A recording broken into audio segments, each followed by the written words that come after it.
నమస్తే అండి. సార్, మరి జగన్మోహన్ రెడ్డి గారు నిన్న విజయవాడ బస్సు యాత్ర చేస్తూ విజయవాడలో సభ ప్రాంగణానికి వెళ్ళేటప్పుడు దాడి చేయడం జరిగింది జగన్మోహన్ రెడ్డి గారి పైన. అంటే ప్రజల్లో వ్యతిరేకత మొదలైంది, జగన్కి బుద్ధి చెప్తున్నారు ప్రజలే అనేసి ప్రతిపక్షాల వాళ్ళు చెప్తున్నారు. మరి దీంట్లో ప్రతిపక్షాల వాళ్ళ హస్తం అది కంపల్సరిగా ప్రతిపక్షాల కుట్రేనండి. ఈ ప్రజాదరణ తట్టుకోలేక, జనాభిమానాన్ని తట్టుకోలేక, ఓర్వలేక ప్రతిపక్షాలు చేసిన కుట్ర, అంతకు తప్ప వేరేది ఏం లేదు. అది అంటే జగన్మోహన్ రెడ్డి కావాలని చేయించుకున్నాడు అనేసి అయితే రూమర్స్ అయితే బయటకు వస్తున్నాయి. అదంతా పచ్చి అబద్ధం అండి. ఈ ప్రజాదరణ తట్టుకోలేక ప్రతిపక్షాలు చేసే కుట్ర, దాంట్లో భాగమే వీళ్ళు చేసిన ప్రయత్నం. అంటే జగన్మోహన్ రెడ్డి ఓడిపోతాడని అర్థమైపోయింది, అందుకనే కావాలని తనపై దాడి చేయించుకున్నాడు సింపతి కోసం అనేసి అంటున్నాడు. అవన్నీ కళ్ళబుల్లి కబుర్లండి.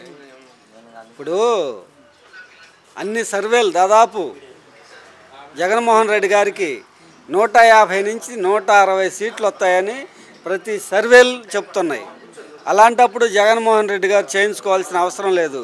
పైగా ప్రతి సభలో జగన్మోహన్ రెడ్డి గారు ప్రజా ఆదరణ విపరీతంగా వస్తుంది. దాన్ని తట్టుకోలేక ప్రతిపక్షాలు ఓర్వలేక చేసిన ప్రయత్నం తప్ప, అంతకు తప్ప వేరేదేం లేదు. అయితే ఇలాంటి కుట్రలు జగన్మోహన్ రెడ్డి గారిని ఏమీ చేయలేవు. లేదంటే కోడికత్తిది కూడా జగన్మోహన్ రెడ్డి చేయించుకుంది కాదు, అది ప్రతిపక్షాలు చేయించిందే. ఏమైనా నిజ నిర్ధారణ ఏమైనా నిరూపించరా?